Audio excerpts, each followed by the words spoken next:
This episode is brought to you by Paraswap, the leading aggregator to find best prices across various DEXs. You'll hear more about them later in the show.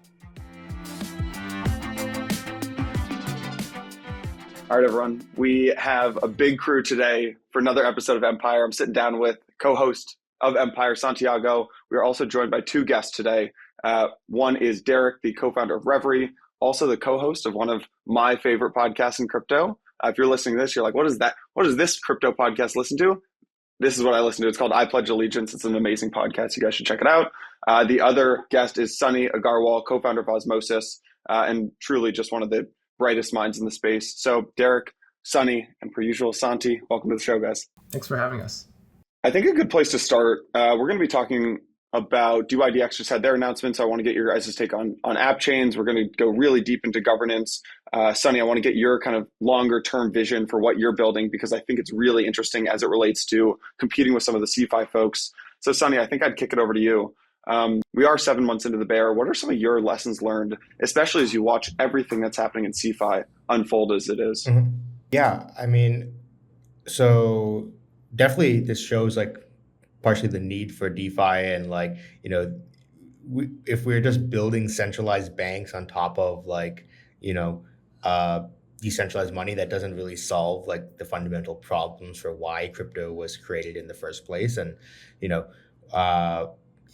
the lack of transparency and stuff, especially into like some of the centralized lenders, mirrors a lot of the lack of transparency in like a lot of the banking system in 2008. And you have a system where people are sort of borrowing, doing like a lot of short-term borrowing and using it to create like long-term investments, right? Whether it's in things like staked ETH, which is effectively like a bond with an unknown maturity on ETH, and so that that's this sort of like long-term, somewhat risky bet. You had like entities like Three Arrows Capital basically borrowing short term and then like putting it into like long-term venture capital investment. You know, personally, I think the whole concept of like how Ethereum like launched proof of stake without the ability to withdraw for like a completely unknown period of time always seemed very whack to me. Like, I think there was just a lot of pressure to like nominally say that they had shipped proof of stake, but actually that over like pressure like kind of led them to like launch something that I think and not maybe there just wasn't enough communication around like the risks associated with it. The lack of liquidity and the lack of ability to get, okay, that's interesting. Derek, what do you think? Because you guys at Reverie, you're in a really interesting seat where you probably have the deepest access and knowledge on the governance side of things. And you guys are seeing a lot of what's happening with different projects and a lot of what's happening with their founders and their building team saying, holy shit, okay, now we're 7 months into this bear. Let us reflect and let's reflect together. So what do you think are some of the lessons learned in your minds? Yeah, I mean, I think it's not too different from a lot of the questions that your traditional non-crypto and equity-based businesses are asking, which is like, what are our priorities? Thinking from first principles, like how much burn do we have? What are the one or two most important things that actually matter for the next for the next 2 years or whatever, however long this bear market takes? And I think the added element with protocols that I've heard across the board is just rethinking like emission spend and really where that goes, because I think in the past few months we've seen a lot of protocols think about like their current emission schemes. They're overpaying for liquidity. They're realizing that a lot of the main customers that they're targeting are leaving. They're potentially blowing up. And there's much longer term, maybe more conservative ways to deploy those pieces of capital. So I think that's an interesting conversation that we're hearing across the board with a lot of different projects right now. So would that be things like liquidity mining and maybe like these VE tokenomics, like those kind of things that were almost used as, it's almost like the marketing spend of crypto, of DeFi in 2020 and 2021. Now we're kind of taking a step back saying, all right, we just spent 350 mil liquidity mining. Are any of those users still around? Yeah, exactly. I think the liquidity emissions and as a whole, I think they could probably be reduced, and they should also just be done in a more thoughtful manner in terms of targeting specific users for specific durations and time periods. And yeah, you touched on the VE staking model. I think there was a period of probably like 3 to 6 months from late 2021 to early 2022 when the VE staking model was super popular, and it was like it felt like to me every protocol was at least having that discussion. I think like it's easy to look back in hindsight, but feels like a lot of those discussions were sort of done with a more short-term mindset. So I think, yeah, and I've definitely noticed sort of those conversations slowing down on the VE staking side as well. Yeah, I think it can be useful in certain cases, but I think, again, it's not useful, like VE staking and sort of incentivizing staking just for the sake of staking if it's not doing anything else. If you're going to be in a prolonged bear market, it's just sort of wasteful. Yeah. Sunny, how do you guys think about customer acquisition? Because one thing that's always struck me as really difficult, Derek, you said it's not that different from what traditional companies are doing. One of the biggest differences in my mind from like traditional Web2 customer acquisition versus crypto is it's really, really, really hard to design an efficient and kind of predictable acquisition model when your CAC spend and your revenue are denominated in volatile assets, right? So Sunny, how do you guys think about that? Yeah. So I definitely agree with Derek on like the whole VE token model. We were never big fans of it. Letting your protocol incentives are one of the most important thing your protocol has, and like having it be dictated by like sort of short-term bribery seems like not the best thing to do for long-term like strategic plan growth. But going forward, I think we're really going to be moving incentives towards sort of more protocol owned liquidity style things where we've already been sort of Osmosis, when incentives go towards these like 2-week bonds, we want people to add liquidity, but we don't want like this mercenary liquidity that comes in and out. We want liquidity that's sort of like somewhat sticky. And so we actually put the most of our incentives towards like, hey, you have to bond your LP shares for like 2 weeks. But we want to move towards like, hey, the Osmosis community pool is actually spending all this money on incentives. But even 2 weeks, after 2 weeks and go away, we should actually be spending the money on acquiring other assets so that it, one, diversifies the protocol treasury, and then two, it can use that as a sort of protocol owned liquidity. That's really interesting.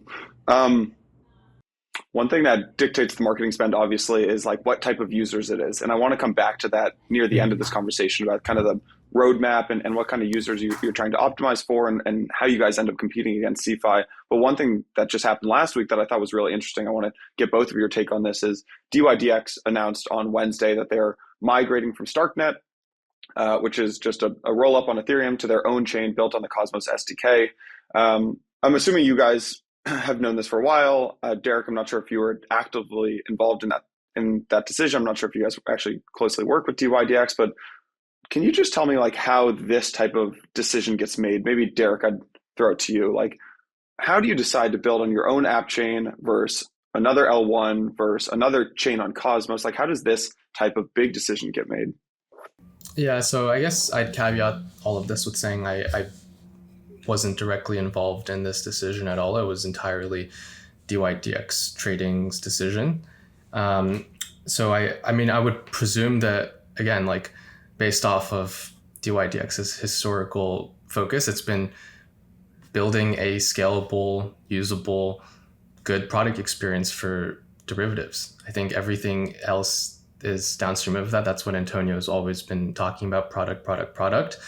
And I think so. It's sort of backing out what goes into building a really good derivatives exchange. And for them, I think it's like scalability. I think that's super important. I think it's full decentralization. Right now, dYdX v3 is, and they'll say this, like there's certain parts of the protocol that are quite centralized.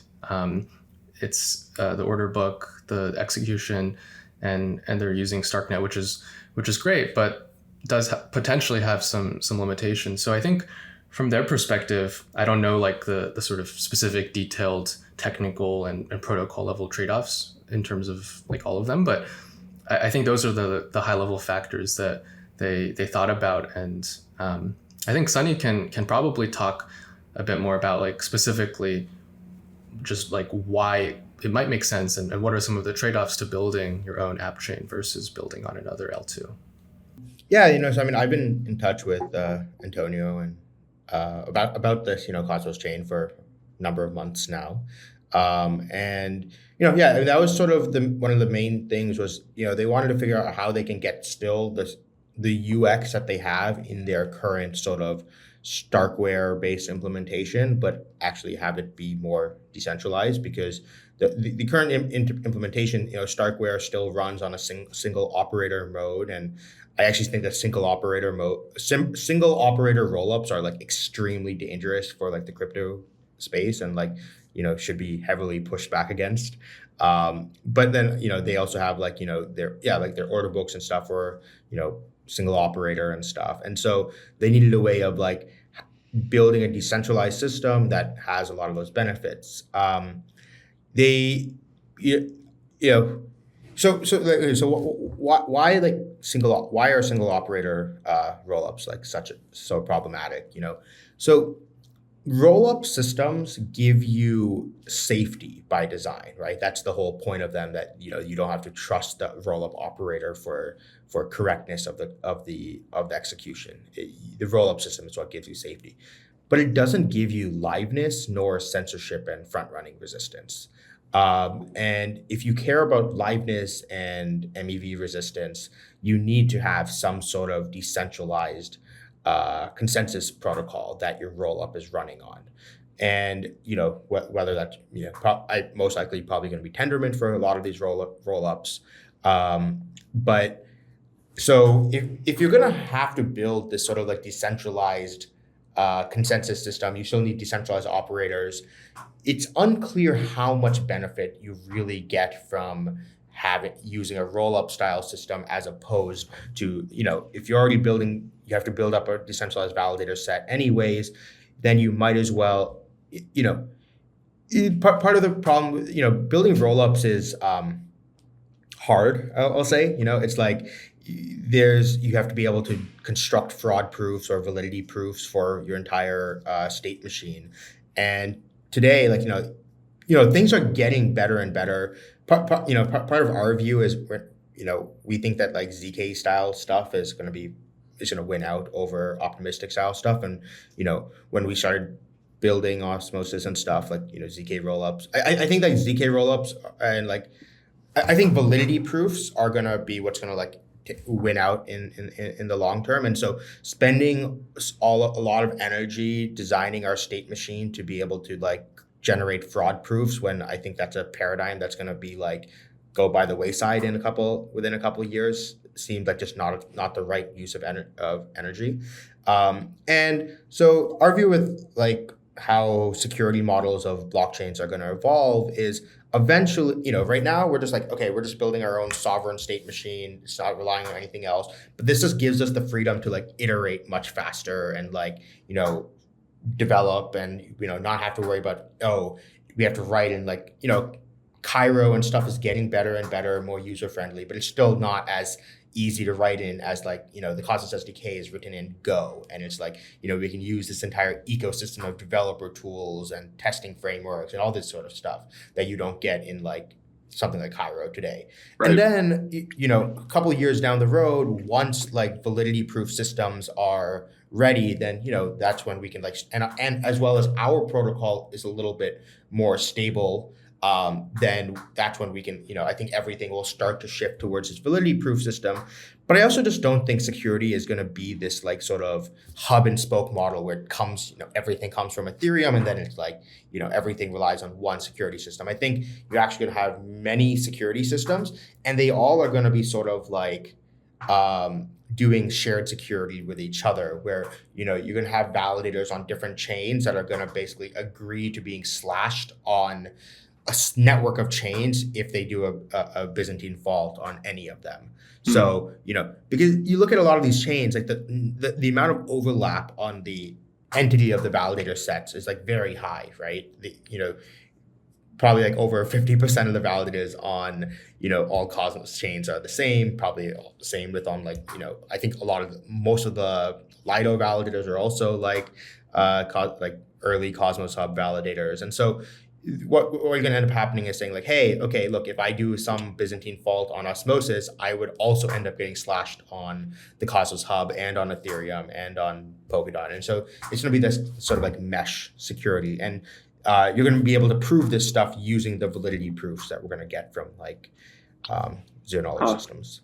It's a really interesting thesis. Santi, I actually might toss it to you. I don't know if you have a take on this, just because you're doing so much angel investing on and talking to founders who are making these kind of decisions on a daily basis. Do you think that we'll start to see apps start on this kind of on these shared security chains and then almost move to their own sovereign chains as they start to grow and decentralize the network? I don't know if you have a take on that. It's a really good question. I don't have a perfect answer to it other than I think founders at this point don't have the bandwidth or are saying at some point we may consider doing that.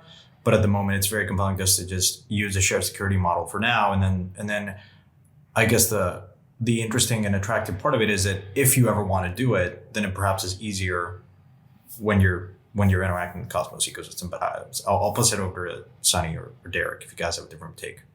Yeah, I think like a lot of applications, it depends on like what people are trying to do, how much control, what layer of the stack they're trying to innovate at, right? So something like Osmosis, our goal was to innovate very much at the protocol layer. We've been working on a lot of like privacy stuff, anti-front running stuff, a lot of like UX stuff around like how like keys and stuff work. And so to do a lot of that stuff, we actually have to be able to go to like change how the like account model of the blockchain works. Or one of the things we do is on Osmosis, we actually allow people to pay transaction fees in any token they want. And that's not something we could do if we were building on someone else's L1. Or for our anti-front running stuff, we use something called threshold encryption, which is like baked in. We have to go modify and bake it into the consensus protocol. And so for that, someone like dYdX, they're actually doing a lot of like interesting things at that layer as well, right? So they're like having a system where all their validators are running order books and like gossiping between each other, and then only they're running order books in the mempool and then only settling settled transactions on chain. And so it's like, if you're trying to do interesting stuff and innovating at the mempool layer, that's like, you kind of need to have your own chain to be able to do that. Now, if you're going to instead just, if you kind of just focus only on the application there, then in that case, sometimes it is, maybe faster to sort of build on an existing chain. But then once you get and like use that as something we've been pitching to a lot of projects is like, being able to use, a lot of people are trying to use Osmosis as this sort of like incubator where it's like, hey, we're going to deploy something on Osmosis, which by the way, we do have a smart contracting system now. But deploy here, get some product market fit. A lot of them are like Xterra projects that are like, need to just like regain their footing. So it's like, hey, come deploy here, get your users back and stuff, and then split off onto your own chain once you're ready. And then that's kind of like the what I think is going to happen going forward. Even for many more and more Ethereum projects, I think are going to start to do this as well. Yeah, I'm curious. The criticisms that I've heard from a couple of folks, not all from the same camp, is shared security model is not going to work in the long term. I know it's a very open-ended question, but I am curious because there are skeptics out there around the shared security model. And then second, around how does value actually accrue here in the system? And I think they're both intertwined. Like if value is not accruing, then at some point, I think that compromises security. Like it was unclear, like would value accrue to the atom, the token, which is like the currency in the system. Whereas people in just like, Binance and even Facebook at one point was trying to is using Tendermint, but that doesn't necessarily mean value is going to accrue to atoms, right? So that's the other piece of this. So I know it's like two-pronged question. So, I would say like it is worth noting that like Cosmos is a independent thing from Atoms and the Cosmos Hub. And Cosmos was more of this like open source like idea of it's a bunch of open source tools and this idea that we can use them to build this network of interoperating blockchains. There's one blockchain in that network called the Cosmos Hub, which I think is very confusing from the nomenclature because it's not unlike other systems like Polkadot and stuff where like the Polkadot relay chain is like baked into the system. The Cosmos Hub is not this like central piece of the Cosmos ecosystem, and like the success of these two things are sort of like not disjoint, but are independent, right?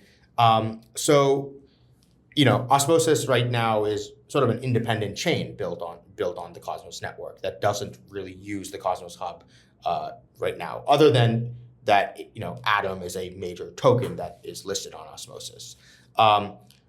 I think that the Cosmos Hub, what it can do,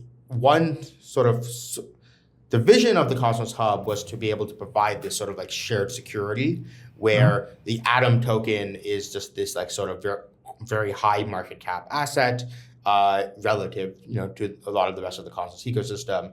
And it will basically be able to provide the same shared security system I was saying where like Atom validators will agree to get slashed on the Cosmos Hub if they do misbehaviors on other chains.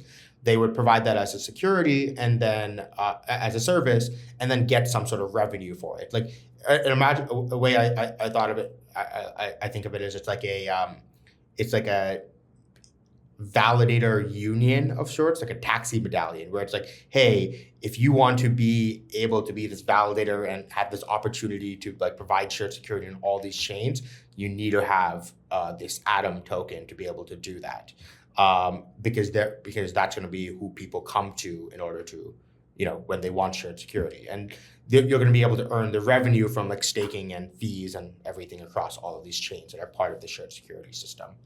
Derek, I have a question for you actually on the Cosmos side of things.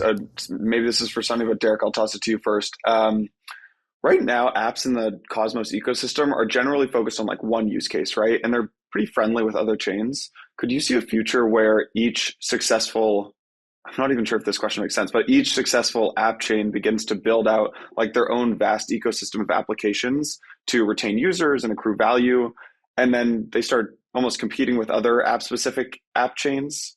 I'm trying to figure out in my head if that question even makes sense as it comes out. But no, I think it does make sense, and it's a good question, and I can say it. I don't know if Sunny will say this, but I think there's definitely like the reality of the Cosmos ecosystem is that all these different projects, like if they're building their own app chain, they are in some ways competing with the sort of core Cosmos hub and any other option that users can go through.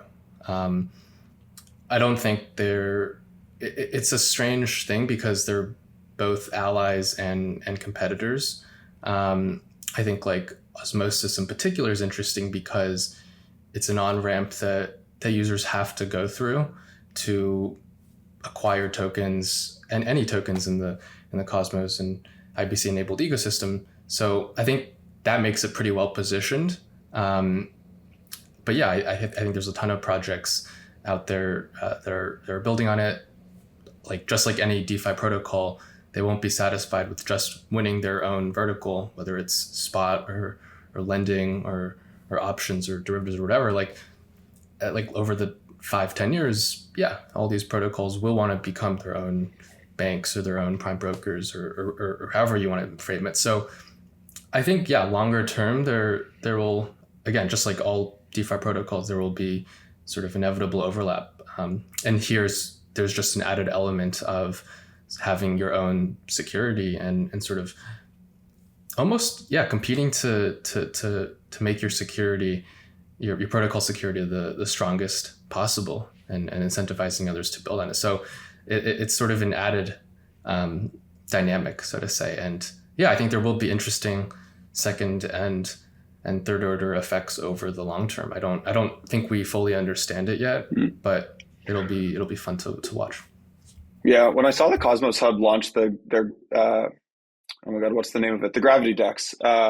It felt very almost like an Amazon moment to me, where I was like, okay, if you're building a store, right, the best place to build an online store is on top of Amazon. But then Amazon comes and competes with you. But Amazon has all the users, so you're still like, well, shit, I need to be on the Amazon store. And I do wonder if Cosmos is going to have some more of those moments, right, where they're this credibly neutral hub of the Cosmos ecosystem, but then they launch products. And if I'm a DEX, I'm like, yeah, I want to be on Cosmos, but like you just launched a competitive DEX, so it's kind of at odds with each other. I don't know. It'll be interesting to see play out. Sonny, I'm curious to get your take on that.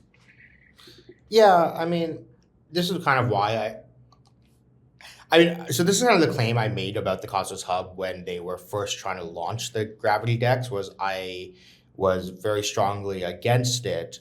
I have quite a bit of atoms. I worked on Cosmos Hub as well for a number of years, and I thought that like by launching the Gravity DEX, the Cosmos Hub actually is going to lose that sort of credible neutrality that it had. And in my opinion, when they launched the Gravity DEX is when the Cosmos Hub sort of like lost that position of centrality within the Cosmos ecosystem, because then they started effectively competing with Osmosis, and then kind of got outcompeted as a DEX. And so they've removed the DEX now from the Cosmos Hub, and are kind of going back to the shared security sort of system that it was originally designed for. But it's like I feel like the centrality was a little bit lost at that point.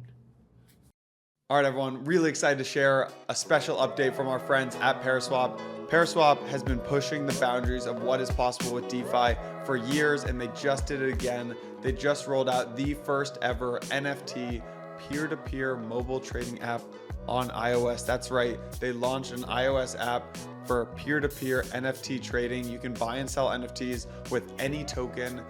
They have a secure non-custodial wallet. You've got a fiat on-ramp with zero fees at all. That's all at paraswap.io/beta. Paraswap.io/beta. It's a peer-to-peer NFT trading app on Apple. Pretty crazy thing in the iOS ecosystem. Imagine not using a platform that could literally save you thousands on gas. That's Paraswap. Go check out the app. Go check out the native wallet to store all of your crypto assets in one place. Go get your gas refunded. Go check them out. Go download the new Paraswap NFT trading app, paraswap.io/beta, paraswap.io/beta. Now, let's get back to the show. It'll be interesting to see it play out. I don't think we know, but let's talk governance, actually, because unless there's anything else that you guys want to touch on there, Sunny or Derek. Oh, I was just going to say, I definitely agree with you, this idea that, I think even, ignoring the Cosmos, not other than just the Cosmos Hub, I do think that, different chains in Cosmos definitely will, try to sort of, slowly try to expand their scope in ways, right? To be completely honest, we're kind of doing this with Osmosis as well. And it was just sort of always the plan, but, we started with just this, spot trading, but we're working on expanding the scope of Osmosis to be more than just that, right? Where, how we see it is that as Osmosis as a decentralized exchange needs to compete with centralized exchanges, and we need to offer this sort of same suite of products that centralized exchanges do. So that means we're adding, centralized exchanges have a lot of things, right? They have spot trading, but they also have margin and perps and fiat on-ramps and launch pads, and a lot of them have NFT markets now too, right? It's and you see Uniswap did this too, right? Uniswap recently acquired a NFT aggregator, and they have their sort of own NFT marketplace. And I do think that you are going to see that these DeFi protocols are also going to sort of begin to expand scope a little bit, similar to how centralized exchanges did. I think the difference, what the approach that Osmosis is going for, is we're kind of sort of building a sort of a tight-knit ecosystem of products. So instead of our team, our dev team trying to go out and build every single one of these ourselves, right? We actually tried doing this for a little bit. We were working on our own lending protocol called Isotonic, but we realized that hey, our plate was very full with just things to do. We decided, okay, let's go focus in on just the trading engine and the like chain development kind of stuff, and then work with other teams to sort of build out some of these other pieces. So that's why we sort of dropped Isotonic and instead have been working very closely with the Mars team to build out, our vision of like joint vision of what like the best leverage trading system would look like. And then eventually Mars is going to break off onto its own chain, but like as I think there's this like sort of sphere of influence that like these chains are trying to build, where like at the end of the day for Osmosis as a pure, the goal of Osmosis is to drive as much trading fees on our DEX as possible, right? Because that's the ultimate source of revenue for it. So whether it's like trying to say, so that's why we're not trying to build a world where like, oh, everything needs to be being built on the Osmosis chain. We just want to have a coalition of many projects that are still using Osmosis as their like sort of primary trading venue. Got it. Sunny, we love analogies on Empire. The analogy that oftentimes got used in the bull market for when it was kind of L1 season, right, was, all right, Avalanche and back then Terra and Solana, this is going to look a lot like the cloud wars, right, where you have AWS and you have Microsoft Azure and you have Google Cloud, and they'll all be kind of in the background, right? Like we're using this platform called Riverside. I have no idea if it's on AWS or Google Cloud or Azure. That was the analogy that oftentimes got used in the bull market for L1s, is comparing them to the cloud wars. Is there an analogy that you think makes sense for what's going on in the Cosmos ecosystem today? I mean, I think this is more like similar to the not the cloud wars, but sort of your Googles and Facebooks and Microsofts, where Google's like, oh, let's go try to build a social network, and Facebook's like, oh, let's try to build a phone, and like I think you had these, our view in Cosmos has always been that like value accrues to the application layer, not to the protocol layer, kind of like a rejection of the Fat protocol thesis. I think applications are what have relationships with the users. They have brands, they have stickiness, and applications will move to whatever protocol fits them best. And so I think that's probably a better analogy. It's like, you had those like Web 2 giants sort of building a suite of products, and and they do still compete in some verticals. Some verticals they've just decided, okay, you know what? Yeah, no, I mean, Microsoft still built Bing, but it's like, okay, we kind of just accepted Google's going to win at that. And like, sort of with that, yeah. If I can toss in another analogy, curious what you think, Sunny, you could almost frame it as Greek city-states, in the sense that they work with each other, they trade with each other. Sometimes they go to battle on the same side against foreign invaders. So ultimately they're here to increase the Greeks or whatever sphere of influence on the rest of the world. But like sometimes they still go to war against each other. They still have rivalries. So that's one way to think about it. Small different city states with similar interests, but also some conflicts. So then the real question is, who's building Sparta? And who's building Thebes, right? Cool. Who are the Persians and the Spartans, and everyone else wants to kill you? Exactly. All right, let's get into some governance stuff. And the reason I wanted to go with governance is because the Cosmos ecosystem probably has the highest concentration of just very active governance people. I don't know. I've never seen an ecosystem that has that much activists and just like that active of governance. And so I guess my question to you, Derek, is just like, why? Like why because you guys span different ecosystems looking at governance. Like why does Cosmos have such a strong governance set? And maybe I'm wrong there. Maybe you disagree with me. No, I would say your underlying thesis is correct. I think Cosmos, just the ecosystem, has the most active and engaged governance I've seen across all of crypto. I think the reason is it's so intertwined with the core security. Validators play a large role And like, if you're a validator and you're securing the chain, but you're not engaged in the protocol, if the users don't know who you are, they're not going to stake their tokens to your validator. And since your business model is earning a commission, the more stake you have, the more profitable. So if people don't know who you are and you're not active, you just won't make as much money.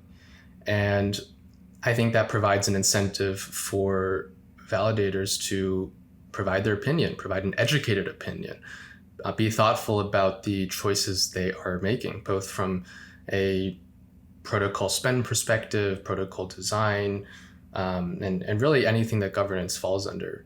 I think it creates this floor of having a minimum of like a few dozen really active governance members in the form of validators. And I think that in turn attracts other community members who will share feedback, disagree, and go from there. I don't think this is a dynamic you see in many other protocols. I think we work on a few projects in Ethereum, and the incentives are very different, right? If you're a token holder and you delegate to someone else to vote, they might never ever vote. And it just like it doesn't matter for either party. The protocol as a whole might suffer because less people are watching it or voting on like a new collateral type to add or whatever, but there's no like incentive to really share your opinion. So I think, that's sort of my diagnosis of why there's so much activity in Cosmos. I think there's room for improvement as well. There's probably some changes that can be made, but I'll pause there, and I could keep talking about this all day. So I sort of say that, the Bitcoin, original Bitcoin Genesis block, it had the timestamp with the headline about chance on brink of second bailout for banks, and it was like, hey, like, oh, it's like about like, solve these like problems with the financial system. In the Genesis file of the Cosmos hub, my validator Sicko, we took the tagline from the headline that day on the Times, and it was the Times, 11 March 2019. Brexit vote must be put on hold. MPs warn May. And I thought it was just so perfect that day. That's amazing. That's amazing. Yeah, like Bitcoin was supposed to be this like revolution in finance, and we really saw that what we're building in with Cosmos was this like platform for like iterating and experimenting with governance and like sovereign governance systems. Yeah, I mean, really, all crypto is just re-networking people and just moving people around in almost different ways than they've ever been incentivized and moved around before. One of my biggest learnings, I think, from the bull market and now 7 months into the bear is that the current kind of token-weighted voting system is pretty primitive, right? It needs to evolve, right? It suffers from like holder concentration, from voter apathy. And so I'm just curious, like, Sunny, where you think this goes. Do we move in the direction of incentivizing voter delegation, but maybe also more like formal structures where the voters provide particular like subject matter experts with discretion to execute on their responsibilities without actually requiring a vote? Like, where does governance go? Yeah, I think it will become more and more like a liquid democracy style system where currently we have this in Cosmos right now where what happens is you delegate to a validator and you by default inherit your validator's vote unless you manually override it, or like if you vote yourself, then it will take your vote. I think what we're going to end up seeing is like different expert matters. I'll delegate to someone for how to do protocol incentives, but then I'll delegate for someone else for how to decide whether a smart contract is sufficiently audited to be allowed to be deployed on Osmosis, and you'll have this like sort of stage delegation thing. One thing I would want to fix actually with how Cosmos governance works today is I think that your delegates shouldn't receive all of your vote. They should receive a portion of your vote. And then let's say if your delegate votes, then they use 25% of your voting power, let's say. And then if you go vote yourself, then it uses 100% of your voting power. So that way it reduced, I think right now in Cosmos governance, like the validators are a little bit way overrepresented in governance. And so that will solve that. And it will also just give an incentive that even if you agree with what your validators or your delegate says, it still is an incentive for you to go vote yourself, because then you could use 100% of your voting power instead of only 25. Derek, I want to ask a question to you that I think either you or Larry asked Sunny on the podcast, and it was such a good question that I'm going to copy it, which is around crypto governance and speed, right? Typically, there's a direct correlation between speed and governance. So super concentrated governance equals you can move really fast. This is what we see at like small startups, right? Super concentrated governance, everyone's in a small WeWork together and you can just build stuff like crazy. Maybe very decentralized governance like Bitcoin, or honestly, big corporations, you move a lot slower. So Derek, I think the question I'd ask to you is, does crypto governance help, as it stands today, help or hurt speed?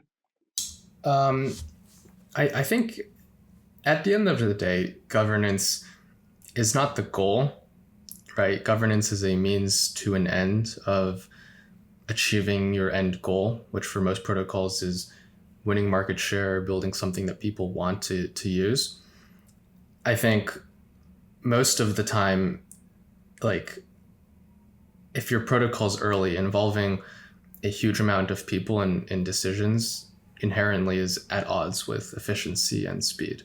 I think there's some decisions where it makes sense to have every token holder have an opinion on, such as like, I think some of the property rights related governance proposals, like with Juno, with Solend, I think it's important that those discussions are held transparently and out in the open. But I think, yeah, like the day-to-day things of operating a protocol, spending small amounts of funds from the treasury, I think there's no reason it should take weeks for a proposal and for everyone to chime in. Like there should be subject matter experts that do handle those. So I think, yeah, governance is slow, it's inefficient, and it can be, it's always going to be a trade-off. So it's about figuring out what are the low risk things you can make more efficient while again keeping important discussions around like supply, inflation, property rights to sort of token holders as an all stakeholders. So yeah. What do you guys think? I don't know who really to ask this question to, but just like the role of a DAO. Olaf, where's Olaf? Polychain. Olaf from Polychain was on the podcast, and we asked him like, what's the role of a DAO? And he said, there's only one role of a DAO. It's to allocate capital. That's the only thing a DAO should do. And it should basically become the equivalent of like a CFO's office, right? That basically looks at all the functions and all the initiatives, evaluates cost versus potential ROI, and then uses this analysis to inform like high-level budgets, stack rank priorities, take into account like unit economics, determine what moves the project, allocate the capital, and then let people do the thing. Curious if you guys agree, disagree. Santi, I don't know if you have a take on this, but Sunny, maybe I'd throw it to you first. I actually think it's almost the opposite, where I actually think that DAOs and governance systems are actually really bad capital allocators.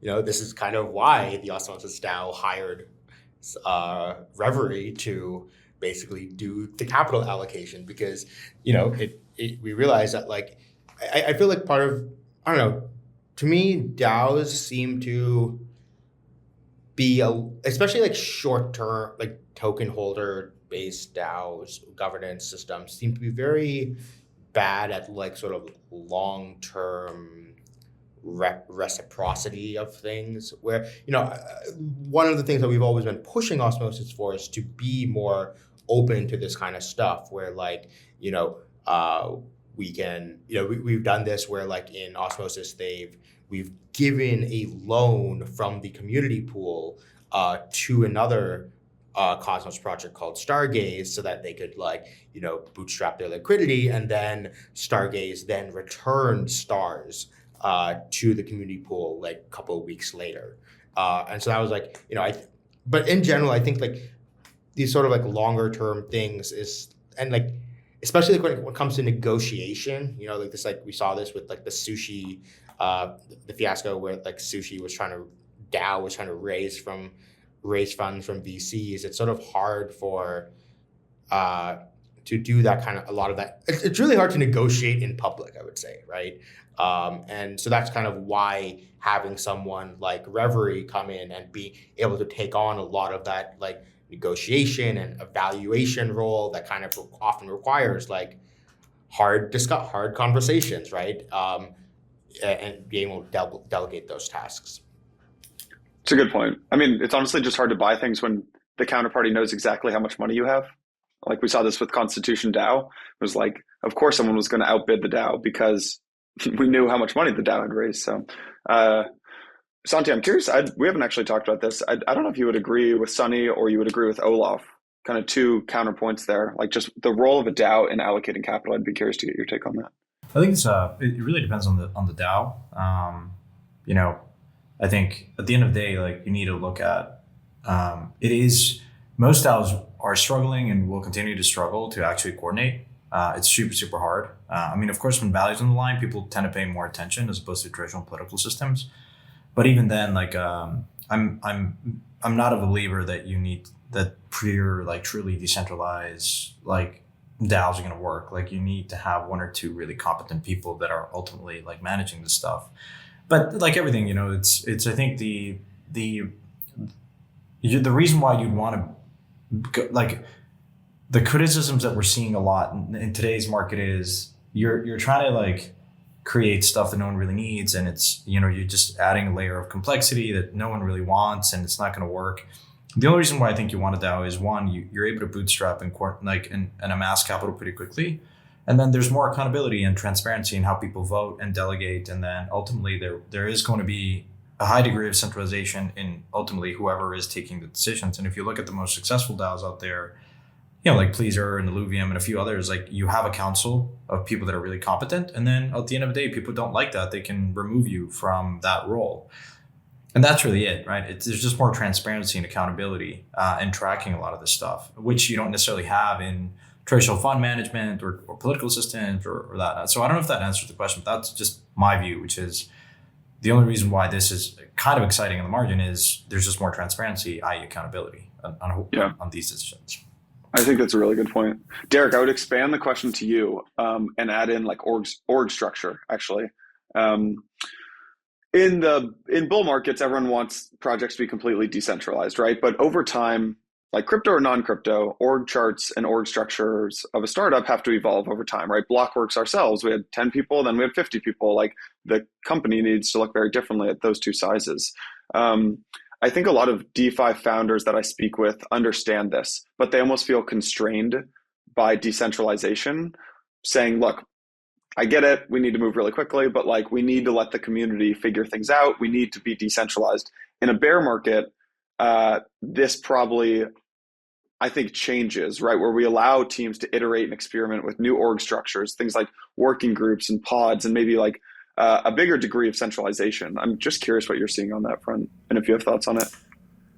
Yeah, I think, candidly, I think a lot of what happened in the past 2 years was teams rushed to launch their tokens during a bull market. Everything's going up.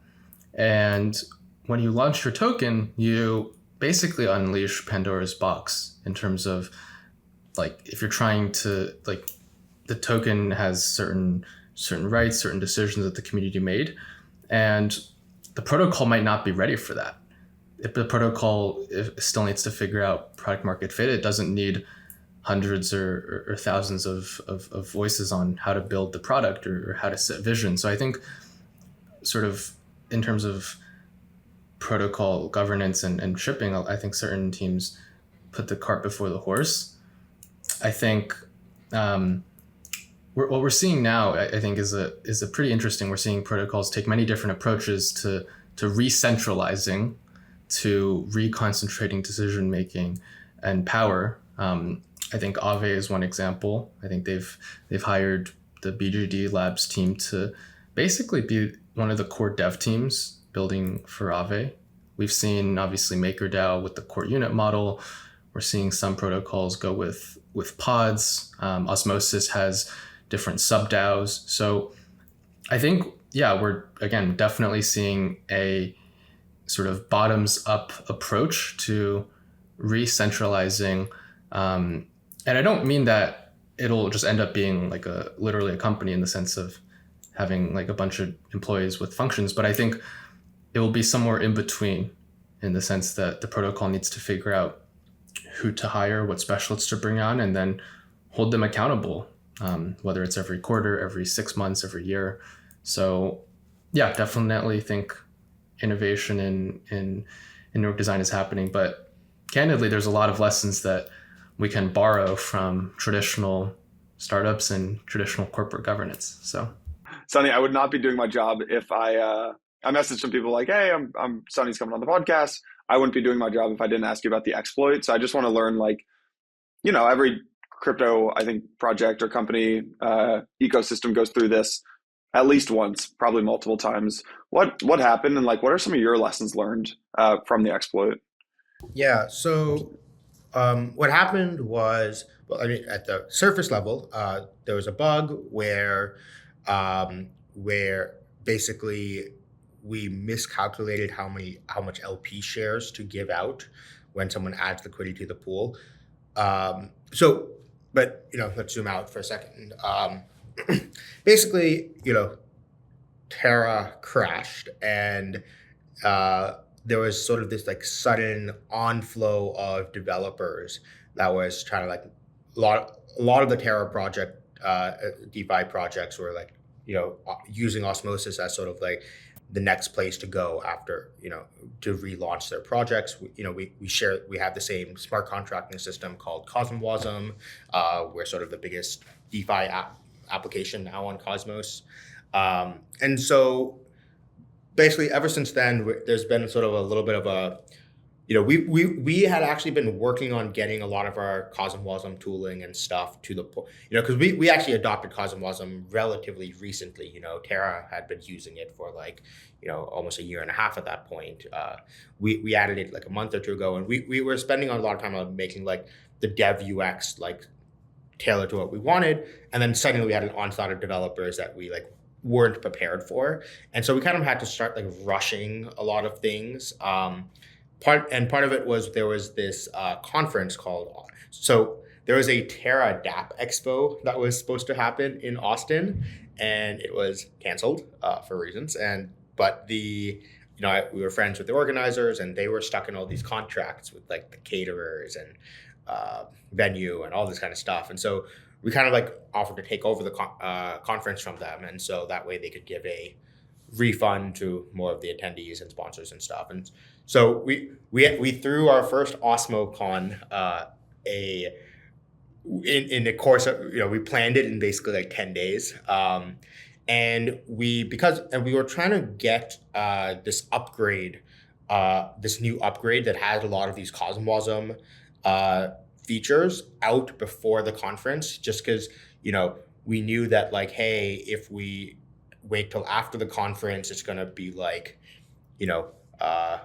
it's going to take another 2 weeks or something to get this upgrade out. And so we kind of did this upgrade more rushed than we should have. We didn't go through the normal testing processes that we normally do.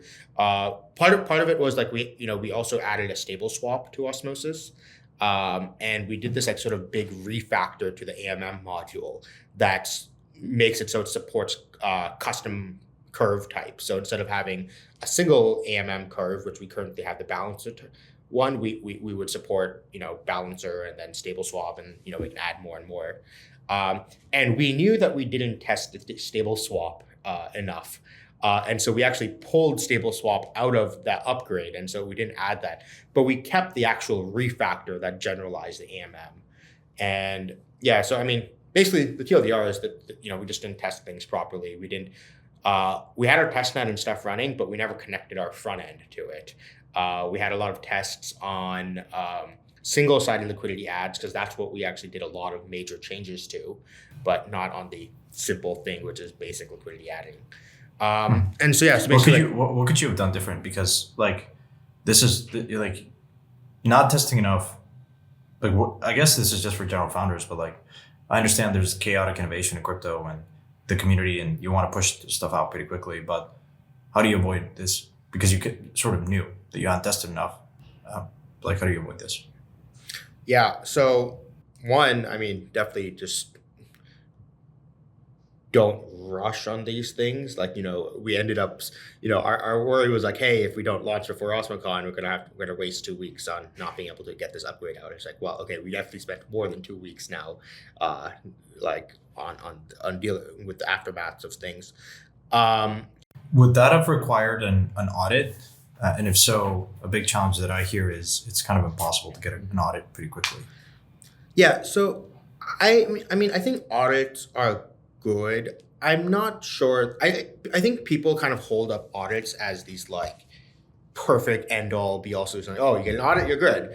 And I mean, I'm not gonna lie. Like every audit that we've kind of gone through has not been very great.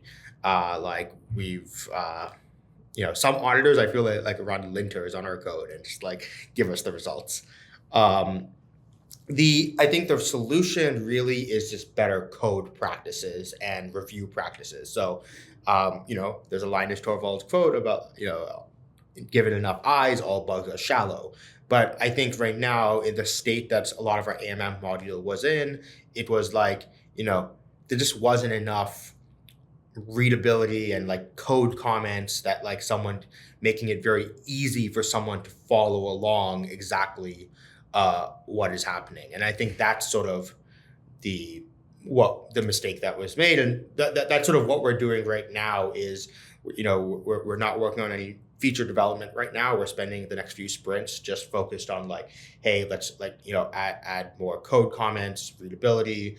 We did this thing interestingly where during this upgrade, we actually did a walkthrough with a bunch of validators, and we said like, hey, whoever wants to join this Zoom call, we're gonna walk through all the changes we're making in this like bug fix upgrade, and that kind of helped because it just makes it so more people understand the code. And actually, since then, we've actually seen that more validators contribute to the code as well, which is pretty cool. But yeah, so I think, and then just better testing frameworks. So we have this thing called the simulator, which is a tool in the Cosmos SDK that like, lets you define invariants, and then it does random transactions. And it was actually such a helpful tool in the early days of Cosmos. It found like so many bugs and like helped solve them. But just a lot of the ergonomics around it are just very sort of annoying to use. And we kind of stopped using it at some, I don't even know how to pinpoint an exact point in time where we stopped using it. We and now it's like, okay, no, we have to go make sure that we're like using the simulator properly, making sure as we're doing more code changes, we're adding more and more invariants, things like that. How much? I want to ask two questions. One is how much trust do you think was lost, and how do you recoup that? And the second is what impact have you seen in this market correction in terms of user flows and activity? And again, this is an overarching kind of theme that I'm seeing in the market now, which is most people are now saying this is all Ponzi-nomics, and there's no real use cases for Web3. I'm curious what you're seeing from the users that are coming to use Osmosis and how that has changed recently, given the market is taking a leg down.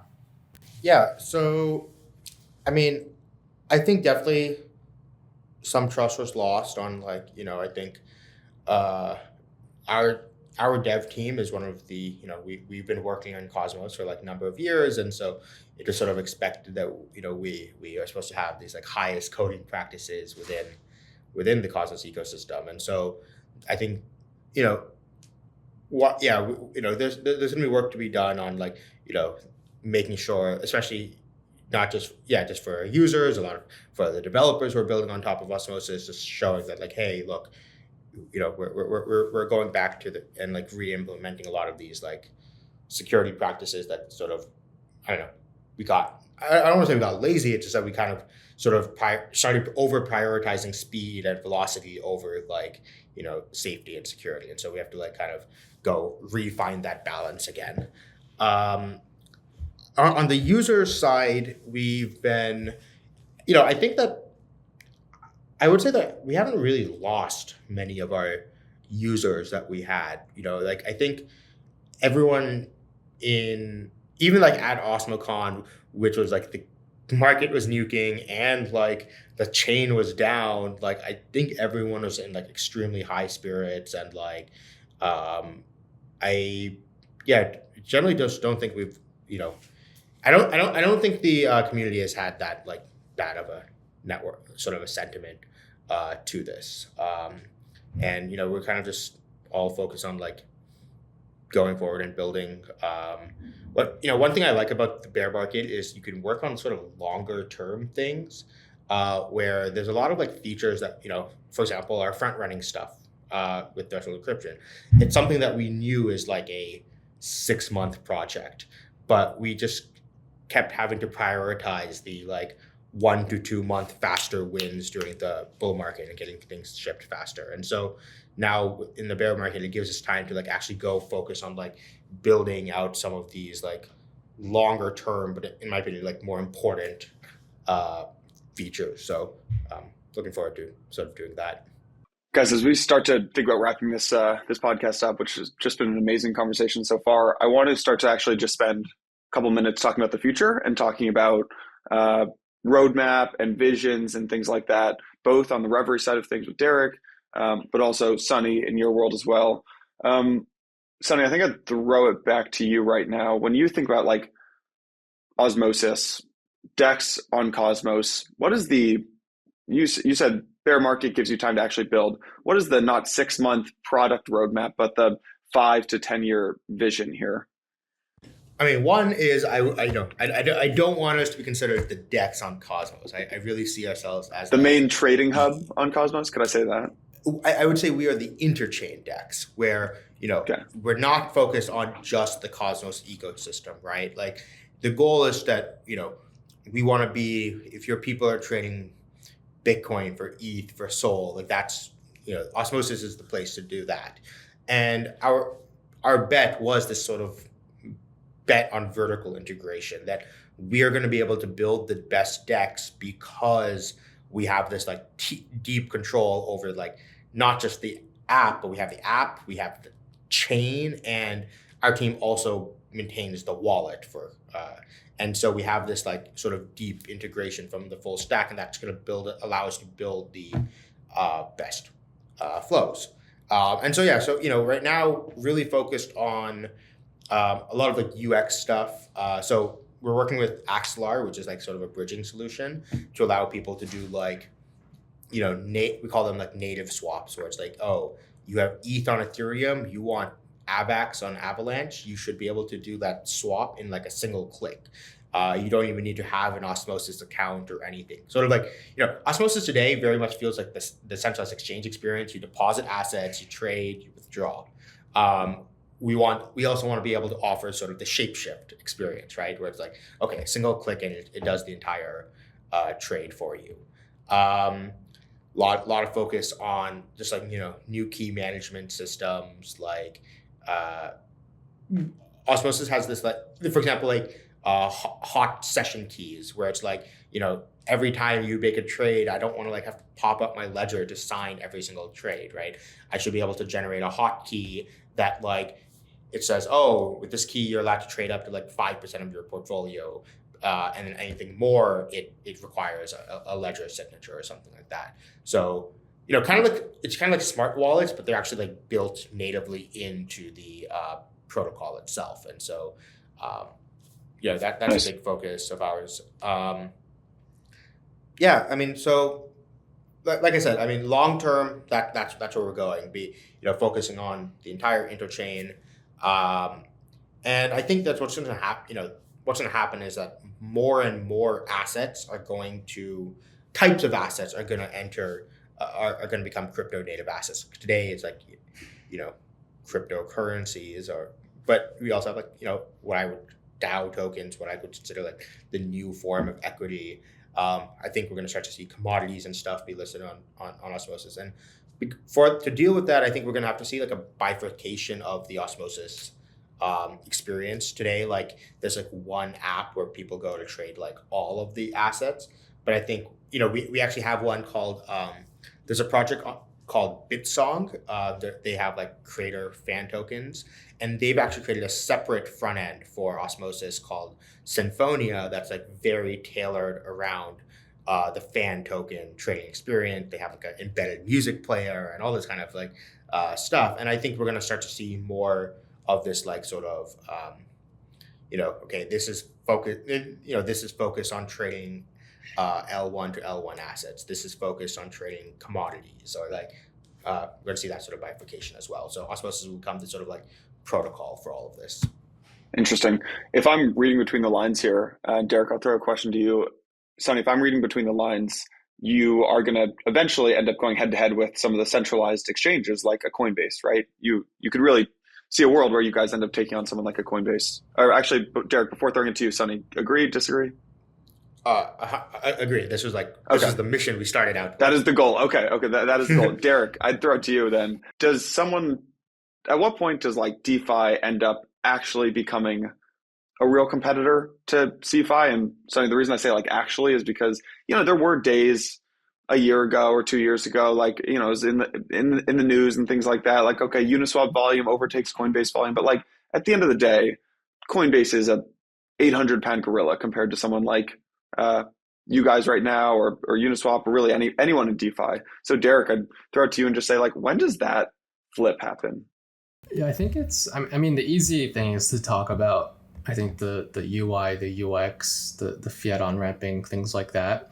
I think regulation is also part of it, but I think like learning to sort of use DeFi is just, it's going to take time. And I think in the past cycle, like the order of magnitude of crypto users broadly increased, and it will take them a while to make that jump from traditional centralized exchanges to DeFi. So I think like the DeFi experience and usability is only increasing and is slowly converging to the centralized exchanges. But we just need more people that have been using crypto and are comfortable self-custodying with a portion of funds, using some of the wallets and making swaps on DEXs. So yeah, I think a lot of it's just the passage of time, and I think that really is the main thing, because the other factors will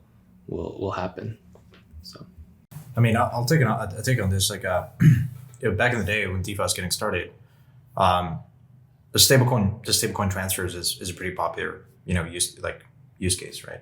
And there came a time where there were no reason, if any sophisticated or just normal person would trade in a centralized exchange, because the slippage was higher than using something like Curve. And ultimately, like, anyone that's trading in decent size is going to use Curve versus, some other, centralized or some centralized exchange. And that's just the beauty of the model here, which is at least in financial functions, people are pretty sophisticated, and you're just going to go to the place where you can trade with the best execution. And the upside case here for DeFi, to Derek's point, which I agree with, is, look, guys, it's going to take time. But at the end of the day, these things are super efficient, and you're going to go to the place that has the least amount of friction. And I understand there are certain frictions that can be addressed pretty quickly, or over time, which is, regulatory concerns and onboarding, and, a lot of this stuff can be fixed. But at the end of the day, I think the upside case here is these decentralized systems are transparent, have certainty around execution, and over time, through Lindy effects and whatnot, like you have sophisticated financial players, whether it's if you're a fund, if you're a trader, or if you're the user aggregator, the bank is going to use DeFi rails, because again, it's the only reason why technology gets adopted: faster, better, and cheaper. We're at different varying points of these three dimensions, but I'm a believer that over time it will be faster, better, and cheaper than a centralized institution. No question about that. I agree. I'm curious where you guys think it lives, though. Like, what all these CeFi lenders blowing up, I thought the stack was, you had all the banks and things like that. Best way to get capital into crypto would be through CeFi, and DeFi would live in the background, and you would never interact with DeFi, and it would just be like behind a BlockFi or something like that. I'm actually questioning that thesis. I think I probably was wrong. I think a lot of CeFi ends up getting acquired by the big banks. in the bear market here, and that DeFi will actually have an amazing bear market, and that DeFi is like really primed for another colossal couple of years. So, Sunny, I'm curious where you think DeFi lives in the stack, maybe with the specific question of like, does retail end up interacting directly? Do I end up leaving my Wells Fargo and Bank of America account and just have like a DeFi bank, basically? So, I mean, I'll say that I focus mostly on the exchange side of things more than the bank. We're not really building sort of the lending protocol side of stuff. We're really focused on the DEX exchange experience.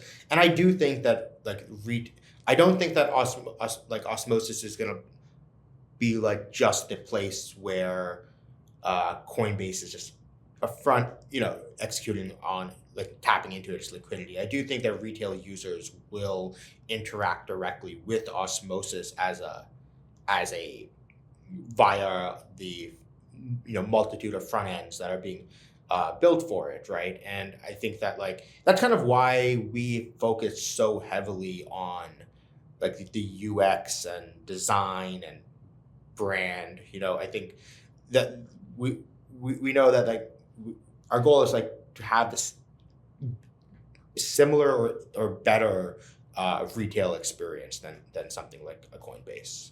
Yeah. When you look at a Coinbase, just to keep going down this rabbit hole, centralized exchanges are not exchanges. They're a suite of products. They are platforms for doing things with crypto: lend, borrow, interest, trading, derivatives. Right?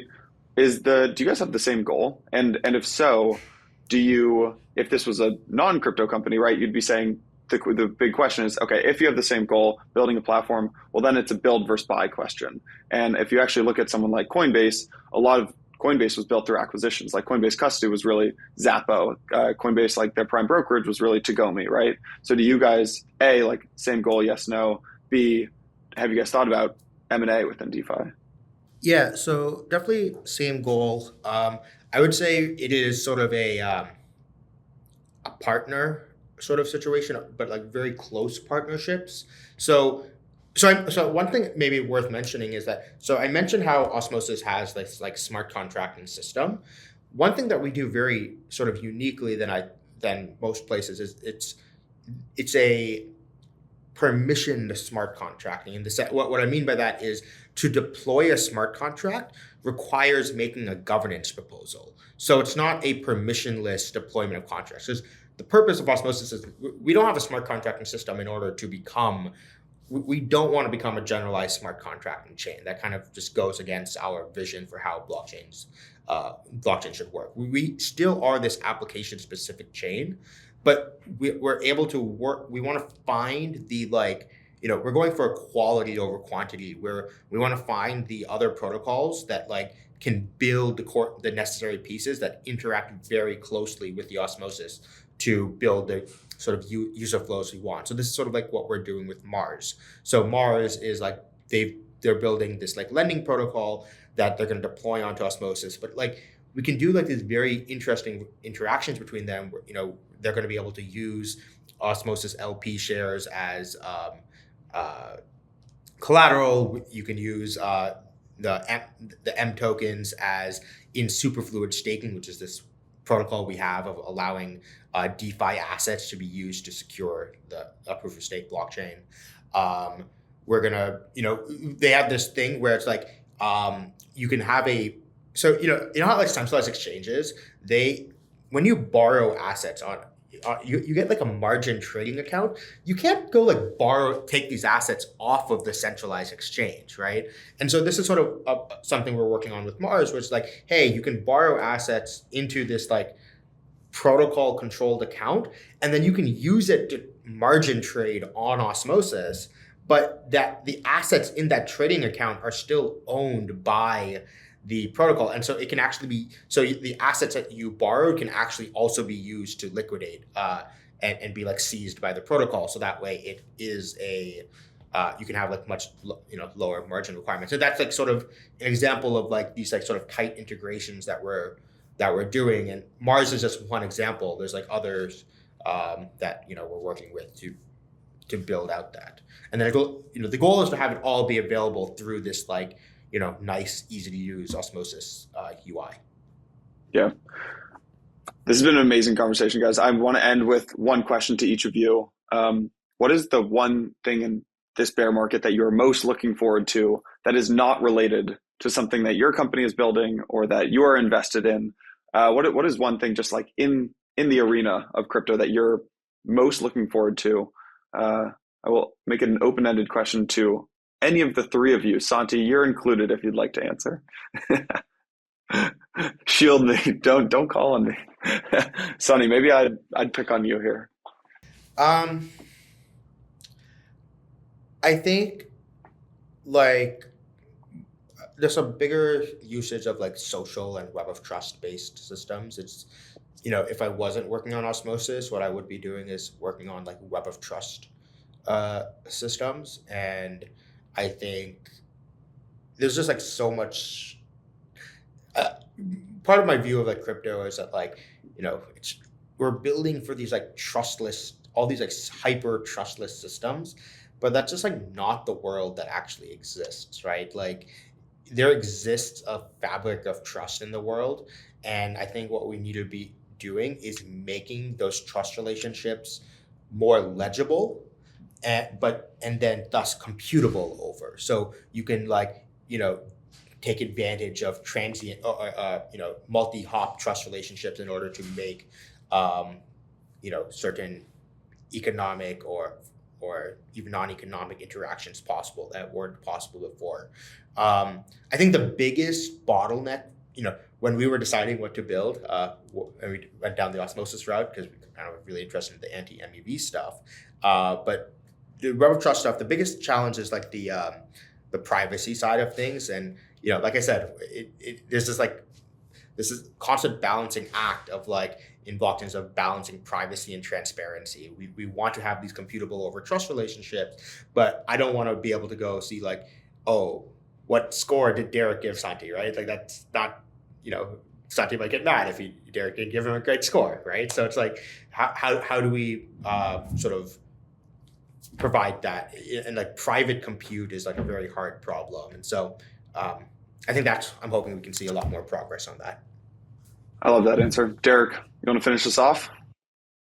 Yeah, for me, it's zero knowledge applications. I think there's obviously been a ton of discussion about zero knowledge in terms of rollups, scalability, and privacy, but I think fundamentally, like communicating is present in every interaction in our lives, in real life, digitally, and I think zero knowledge tech has a much broader range of applications beyond just improving how some of crypto protocols like function. So I think excited to see that like touch like everybody in terms of all interactions. So nice. Cool. Guys, amazing conversation. Sunny and Derek, both of you guys, it's tough to hear what you're building and not root for you. This is super exciting, and especially at a time when things are going really crazy in CeFi. I just it's time to double down on what you guys are building. So I love it. So thanks for coming on Empire. Thanks a lot, Jason and Santi. Thanks for having us. Thanks, guys. Take care. Yeah.